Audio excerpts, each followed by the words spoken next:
Ladies and gentlemen, it is time to play the game. We're not playing Parcheesi. What the hell are you doing? I'm fixing myself. Shut up. Not that way. No. What a way to start. Ooh. It's a snowy March Sunday morning. We're here in the Porch Ass residence recording a very special episode.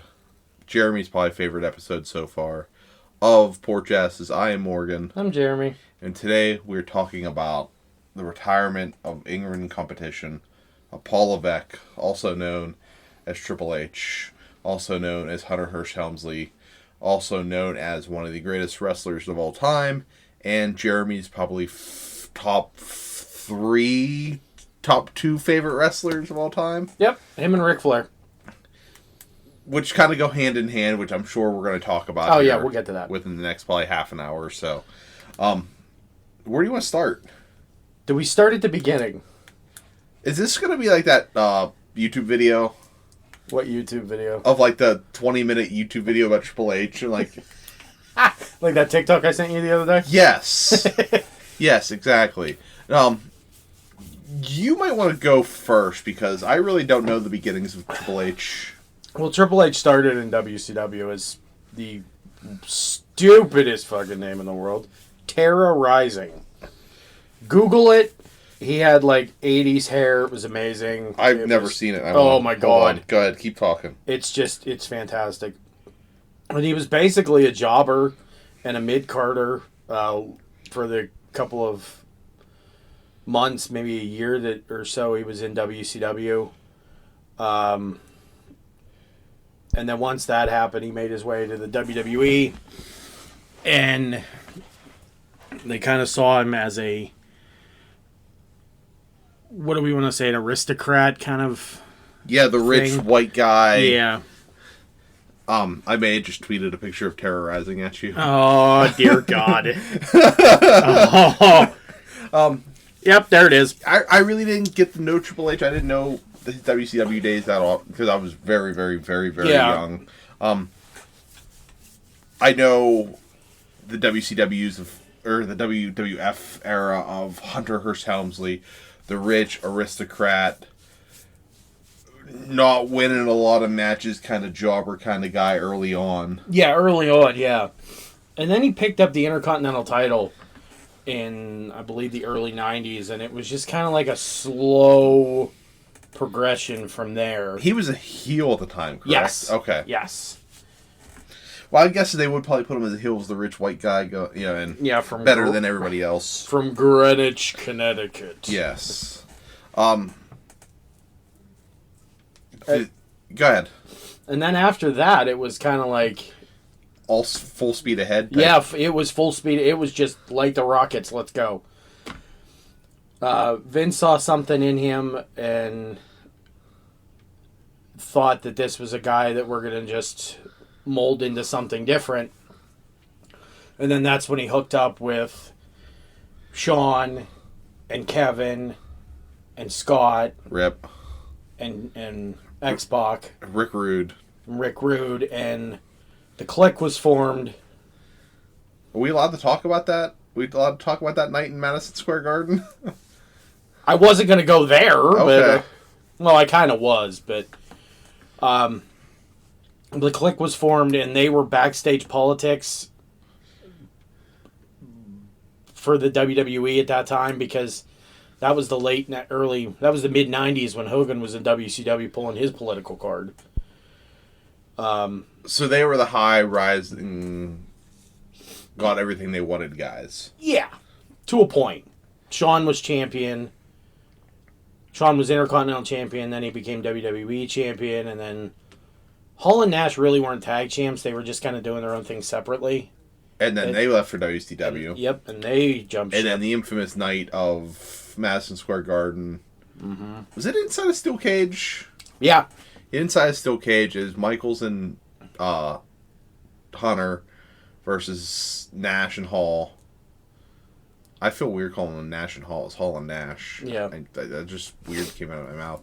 But, they beat each other up, match ends, and then all four of them hug in the middle of the ring. That was breaking kayfabe at the time. Yeah, that was taboo if there was ever taboo. Because nobody did that in the ring or anything like that. They all did it backstage or something like that. Now they do it a little bit more. They do a little bit more, but these guys were leaving. Nash and Hall, or Hall and Nash were leaving for the bigger or the rival companies at the time. Yeah. They were the guys going to WCW, and that was a no-no, and I think in the eyes of McMahon. Ted Turner wrote a big fat blank check for those two. And sorry about that, guys. A little bit of a delay. But we talked again about breaking kayfabe inside Madison Square Garden. It really wasn't a very big thing to do back then. no. And McMahon he was pissed. Hall and Nash left.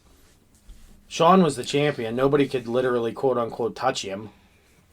So Hunter was the one that took the beating for it, basically. Yeah, that was a couple years of, Hunter jobbing out to guys. Yeah, like the Ultimate Warrior at WrestleMania. Oh, yeah, when he pedigreed him, he got right back up. Yeah, he no-sold it, yeah. Yeah, but that's another story about Ultimate Warrior being an asshole.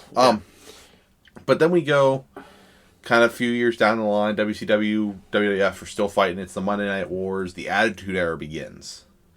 And then you have what to me, is my Triple H. Mm-hmm. Hunter Hearst Helmsley becomes Triple H. It's Shawn Michaels, Chyna, X-Pac, Rick Rude. It's the beginning of D-Generation X. It's DX. It's every 12-year-old person in the entire world screaming at the top of their lungs, suck it. Yep. This was the epitome of being, I want to say, that guy. This was almost the fuck the establishment kind of thing. Yeah, which is kind of funny because the establishment's the one that created it. Yeah. Now, here, piggybacking off of that, here's my question. Does DX begin the Attitude Era, or does Austin... When you think of the Attitude Era, what's the first thing you think of? D-Generation X. Okay. Because it's one of those things where it's like, okay, it's either Austin or DX. No, I think it's the epitome of the Attitude Era and was DX making fun of everybody, saying things they shouldn't say on television. That press conference with Shawn Michaels, Triple H, and Chyna, when they read the letter from TNT. Oh, and we can't say shit. Oh, fuck. Ass. Oh, no, fuck. Bullshit. God damn it. And they believe. And then TNT loves, or not TNT, but USA loves it.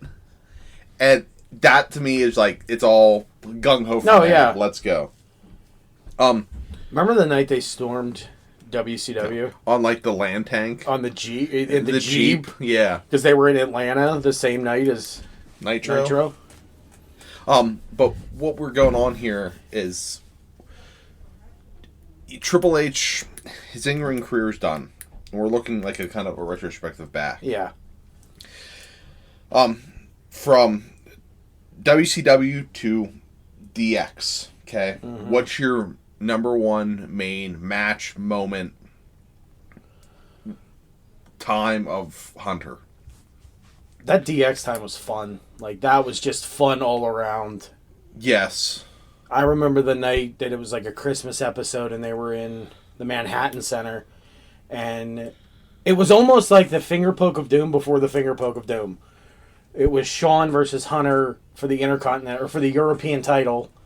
And they just completely just milked the match. Shawn ran the ropes for a good 2 minutes. Hunter laid down in the middle of the ring and just did nothing. And then Shawn took one, like, gust of wind, knocked him over, and pinned Hunter just because the company wanted DX to implode almost. And it was just like, haha, screw you, we're better than that. Yeah. I think my favorite DX moment is very frowned upon now, looking back. I know what it is. Because of the incident and how people were dressed at the time. Yeah. But my favorite DX moment is when they made fun of Nation Domination. They're all in blackface. The Croc. Hunter's... You smelt the Croc as bacon. Brother was bacon! The brother was bacon! You mean, I shouldn't laugh at it now. But, I mean, I was probably 10, 11 at the time. Oh, that was so funny. And it was hilarious to me. And looking back, it's, oh my God, what the fuck? Like, what did we do? Yeah, they can't do that now. No. Definitely can't do that now. But it's just something that's stuck in my head that they were pushing buttons and pushing the era of wrestling in a way that WCW wasn't at the time. Mm-hmm. But it all stands out that Hunter, you look back at that era, DX Hunter is right there at the top. Yeah, he's right there in everything that you think of. In everything that happened. Of course, the Monday Night Wars end. WCW is bought by Vince McMahon. Or if we're playing Mark Out, it's bought by Shane McMahon. The Invasion era happens. DX kind of ends because the Attitude Era ends. They really can't do. Yeah. Then Hunter kind of moves to like the establishment per se. Yeah, he joins the corporation. Yeah. He blows both quads out. Oh. Was that a pay-per-view or was that a Raw? The first one was a Raw. The second one was a pay-per-view. Well, the one he was on the table. Yeah, that was a Raw because, he blew it out. Jericho put him in the walls on the table with his quad blown. And he still finished the damn match. Yeah. That's another thing I love about Hunter is the dude was fucking resilient. Oh, yeah. Came back from injury after injury after injury and then multiple blown quads. Didn't he blow a pec there not long after? Mm-hmm. And the guy still kept coming back. And remember the pop when he blew out his leg the first time? And when he came back at Madison Square Garden? The pop that he got that night? And like the denim jacket and... Oh, hell yeah. Yeah. Damn, I want to go watch that on YouTube now. I know, me too. Well, it looks like I know what we're doing after the recording here. Alrighty. Woohoo! It just goes to show that guys like Hunter, and I'm not taking Hunter now being a part of the McMahon family and everything. There are certain personalities in wrestling that can go through generations and go through years of in eras. A good way to put it on era. The guy starts in WCW, goes to early 90s WWF when it was just big sweaty men wrestling. And everything was a cartoon at that time, too. Yes. It was like very comedic. Goes into the Attitude Era when wrestling was more than wrestling. Mm-hmm.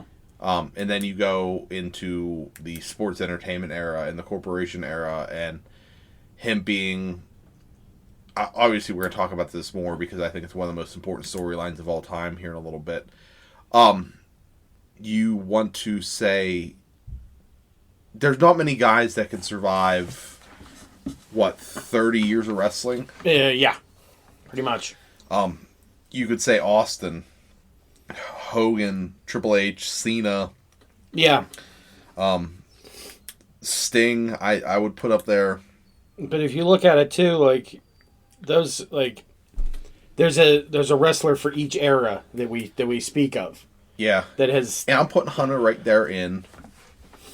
I'm putting Hunter right there in the Attitude Era. Yeah, I would. Well, up there with Mankind, The Rock, Austin, and Michaels. Yeah, absolutely. You want to talk about, I think, your favorite era of Hunter? You want to talk about Evolution? Oh, I loved Evolution. Yeah. I fucking loved Evolution. There was just... I don't know what it was. I loved DX. I really did. I loved DX when I was growing up. Him and I watching it. You know, I was Hunter. He was Sean all the time. I don't know why. I just, gravitated to Hunter for some reason. But Evolution was... It's because I was the cute lover boy. Oh, that's true. Yeah. I got the good looks. Yeah, you're the pretty face. Amen to that, brother. Evolution was just... There was just something about it. It was very powerful. I think it was... You had an all-time great in Ric Flair. Yes. You had a... Not at the time, yes at the time, but not at the time, an all-time great in Triple H. Mm-hmm. And then you have Randy Orton, who was a third generation wrestler. Yeah. And then you had Dave Bautista.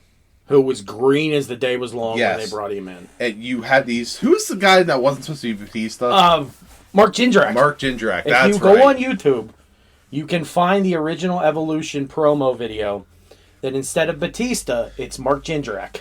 That's right. And I don't know how well that would have worked out. It would have not. But you have these two young guys being brought up in probably one of the most important stables of all time, with two of the most legendary wrestlers of all time. And I think it worked perfectly in the storylines with Hunter and Orton, and Hunter and Rick, and Hunter and Batista, and then Orton winning the title, and he's on top of Batista's shoulders, and Hunter just gives him the greatest thumbs down of all time. That, to me, is perfect sports entertainment. Yes. Would you consider Evolution WWE's version of the Four Horsemen? Yes. Yes, I would. Because I think in the Four Horsemen, you had those established guys, and then you had your Benoit. You had those young guys that Yeah, I just, that's the way I looked at it, that was WWE's version of the Horsemen to a point. They weren't the greatest in the world with Orton and Batista, but looking back on it, it started two guys' careers. Oh, absolutely. One's an all-time... Actually, I think both are all-time greats in wrestling. But, Randy is still going. Randy's... I don't want to say mid-card now. But he doesn't need to be in the title picture. No. I don't think. From what I'm hearing, he's having a blast. Oh, RK Bro's hilarious to me. He's enjoying the shit out of that. I'm not a huge Riddle guy, but RK Bro's hilarious to me. Although I wish they'd move on from freaking Chad Gable and Bulldozer or whatever it was. Otis or whatever. But then you have Batista, a multi-time champ. One of the most questionable Rumble endings of all time. Oh, they fucked that up bad. Evolution, now a giant movie star. Yeah. He's Jax the Destroyer. He was in Dune. Excuse me. Plus, when they remember that there was one point that Evolution held literally all the gold. Yeah. Was it Flair and Orton were the tag champs? No, Flair and Batista were the tag champs. Orton was the Intercontinental Champion, and Triple H was the World Champion. Yeah. But I don't know what's scarier, the picture of Terror Rising you sent me, or the picture of Triple H with no beard? Triple H with no beard and the long hair. Yeah, it's weird. Yeah. It's kind of creepy. Then I think you mean Evolution runs this course. Yeah. Triple H kind of, I don't want to say falls out of the wrestling ring and more into a management position, per se. But I think one of the most important storylines in all of wrestling, to the beginning of Neanderthal Man, creating fire and Ooga Ooga Chugga, is Daniel Bryan. Oh yeah. And Hunter. You're not the A guy. You're the B guy. Yeah, you're the B guy. Leading up to that match at WrestleMania, when Charlotte, Sasha, and Alexa Bliss. Yes. Were before they were NXT and Superstars of their own, they were the three girls in Triple H's entrance at WrestleMania 30. He had the greatest greatest WrestleMania entrances ever. Ever. Yes. Except one. Which one? Was he the Terminator that one time? Oh, time? yeah, when he fought Sting. Yeah, that was a bad one. Well, they were going off the Terminator movie at the time. Yes, I know. But that WrestleMania 30, it was the cultural reset in wrestling. Yeah, it was. Of Daniel Bryan winning the match, first opening match versus Triple H, then going on to defeat Orton and Batista. Mm-hmm. It goes back to Orton and Batista. He literally beat Evolution. Yes, at the main event of WrestleMania 30 inside the Superdome. Everybody's rooting for... I want to say Daniel Bryan, or Bryan Danielson, but Daniel Bryan at the time. Yeah. Even as a diehard Triple H guy, I was rooting for Bryan. Yeah. I think that storyline is probably top 3 most important in wrestling. Yeah, because it kind of took us to a new era, almost to a new era. You had that Triple H stepping back. Mm-hmm. You had I don't want to say green because he was in the Indies for so long. He was in WWE for a very long time. Time too. But it was the small guy. He wasn't on that stage yet. He wasn't. How do I say this? The Bryan Danielson storyline at WrestleMania 30 was the Rey Mysterio winning the Rumble For Eddie. Okay. of the time. I see your point there. It was the small guy. It was, the guy that wasn't in the picture forever. Definitely. But it all goes back to Triple H. He was that guy at one point. He was the jobber. But he's okay with building these guys up.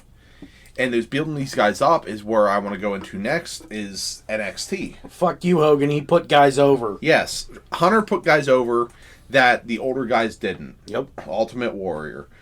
Macho Man. Flair at the time. Hogan is number one, top of the list right there. Hunter put these guys over. And then you go in Hunter putting these guys over in NXT as management of NXT before Vince and Nick Khan ruined it. But early days of NXT, even when it was the YouTube show. When it was the reality show, yeah. When you had Daniel Bryan, you had Husky Harris, a.k.a. Bray Wyatt / Wyndham Rotunda. You had guys like that. They put them over and they build them up, and NXT gets a show in USA, and then you have Seth Rollins winning the first title at Triple H putting Seth Rollins as first champion, and then Big E, and then Big E, Bo Dallas, who I think should have gotten more of a. I loved Bo Dallas in NXT. I think this goes to Vince ruining guys on the main roster. Yeah, that's a definite right there. That's probably one of the biggest. Then you have the evolution of women's wrestling. They're not divas anymore. You have the Paiges, you have the Sasha Banks, you have the Baileys, you have the Charlottes, which I don't think if you don't have those in NXT, I don't think you have the women wrestling even outside of WWE now. No, I you don't have the Britt Bakers, you don't have the Thunder Rosas, you don't have the Rios, you don't have... You're not throwing your girl in there? What? Deonna Purrazzo? Yeah, you don't have Deonna Purrazzo. You don't have Chelsea Green. You don't have the women's wrestling what it is now. There are some points I think the women's storylines and the women's wrestling are better than the men's. Yeah, I can agree to that. Although, except the current SmackDown storyline. Buzz, your girlfriend. Can we talk about that real quick, actually? Yeah, go for it. Apparently, they want that the main event Saturday night of WrestleMania. And apparently, it's not going to happen because how bad everybody hates the fucking storyline. Everybody hates Ronda. Everybody hates Charlotte. There's only like one match I'm looking forward to at WrestleMania. I wish I shared the TikTok with you, but it was like from inside the arena Friday night on SmackDown when Ronda came out. Mm-hmm. They were literally pumping in noise because how bad. Hey Vince, it's not fucking working. It's not working. I'm more interested in the Fatal 4-Way Tag match. Yeah, that one's a little bit curious to me. That, to me, I think is far better than... So, is the Bianca injury, is that a storyline? I think it is. Okay, so they're probably going to milk that. Becky and Bianca, I think, is going to be good. Yeah. Charlotte and Ronda, horrible. I'll go take a... If I even watch WrestleMania, I'll probably go take a... I'm not even going to watch it because I don't know Peacock. You can come over to my house. I'll pass on that because I don't want to watch it. Ask me the last time I watched Raw or SmackDown. I couldn't even tell you when I watched it. I think the last WWE product I watched was the Rumble because I signed up with my work email for the 7-day free trial of Peacock and then got rid of it afterwards. Which I'll probably just make up another fake email for WrestleMania just to get the 7-day free trial. Yeah, that's probably easier. But whatever. But this goes back to Hunter. Hunter, I think, and I give this to Stephanie too. They both did it. I think they reinvented women's wrestling. Yeah, definitely. In NXT. And then kind of Nick Khan and Vince take over after Triple H's heart attack. And NXT 2.0 is absolutely horrible. Although I love some of the women's wrestling in NXT 2.0, but it doesn't hold the jock to the original NXT. Oh God, no. They have some very talented women in that company right there, but it's leaps and bounds below what... I couldn't even tell you who... Oh, it's Mandy Rose. I couldn't remember who the freaking NXT women's title was. Yeah. Was. But give me Nikita Lyons all the time. Botch that move, please. Yep. But going back to Triple H, the man is, let's see, he's in the Hall of Fame with DX.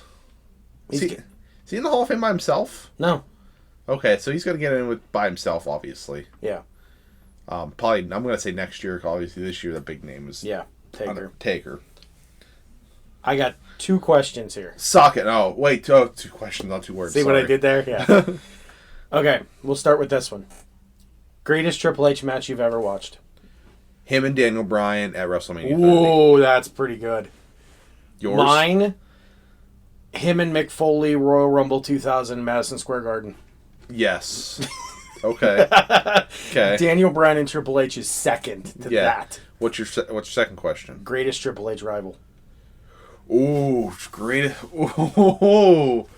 Rock, Austin, Taker. You can even throw Shawn in there because they had that unsanctioned match at SummerSlam, which was really good too. Can I read the first question? Can I go back to that because it goes into the second question? Hunter, Taker, WrestleMania. Michael's the special guest referee. Oh, the Hell in a Cell match. And they walk out together. Oh, that one was good too. That one was good, which goes into, I think, Taker. Yeah. Yeah. They had really, those 3 had really good chemistry together. It was just, fantastic that how well they came up together almost, and they worked well together, the 3 of them. With Shawn and Taker being the first Hell in a Cell match, and then the Rumble matches that they had, and the casket match, and everything like that. Oh, yeah. Obviously, Triple H's legacy is cemented. Absolutely. As one of the greatest management figures, wrestlers, on the mic guys, personalities of all time in wrestling. Absolutely. Do you put him on a Mount Rushmore of wrestling? You are automatically going to. Yes. I automatically am. I don't. Is he number 6 on if you had the top 5? Yeah. Number 6? Yeah, he's 5.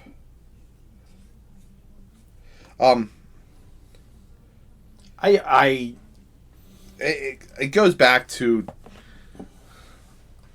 I'm not diminishing Triple H's anything. God, it's so hard. That's what she said. Yeah, he's 4B to me. Because we're lucky. We grew up with this kind of wrestling. Yeah. We have some all-time greats that we've watched and we're watching now that are going to be stars when we're dead. Yeah. Fuck it. Yeah, Triple H is on that Mount Rushmore. Up there with Hogan and Flair. Let's see. Hogan, Flair. Oh, God. Cena, Triple H. Flair, Triple H, Rock, Taker. I want to put Rock up there, but I think Rock has done more outside the ring now. True. To cement him outside as a personality of wrestling more than a wrestler. Rock, don't get me wrong. Go back to Rocky Maivia, son of Peter Maivia. Grandson of High Chief Peter Maivia. Yeah. I think Rock is more of a...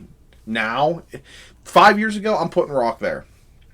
Now, I think Rock has cemented himself outside the wrestling ring. And Cena might be there someday, too. Yeah. Because Peacemaker show's fucking amazing. It is. But, no, we're talking about Hunter. Is this a, oh, I'm not going to wrestle again, and then 5 years down the line, he has one match? I don't think, because what he told Stephen A. Smith, that he has that defibrillator in his chest. That's true. And he doesn't want to get zapped on live TV. It would be kind of funny to see that, but at the same time, it would really suck. So I don't know. I doubt it. Yep. But if it is the end of his wrestling career, which he says it is... It's one of the greatest of all time. Yeah, absolutely. Yep. You can't deny that. But for me, to you, Paul Levesque, if you're listening, I'm going to get real close to the microphone and just talk to you directly. Thank you, sir, for everything you've done to entertain me and my brother for the past 30 years of wrestling. And I'm going to do one thing for you. Oh! Slap Jeremy in the chest. God! Thank you, Triple H. Thank you, Hunter. Guys, that is all for today. Enjoy yourself. Be careful out there. We'll be back probably 2 weeks or so. Record another episode. Yep. Enjoy yourself. If you're going to watch basketball today, go St. Peter's. Thanks, guys. All right, later. Suck it.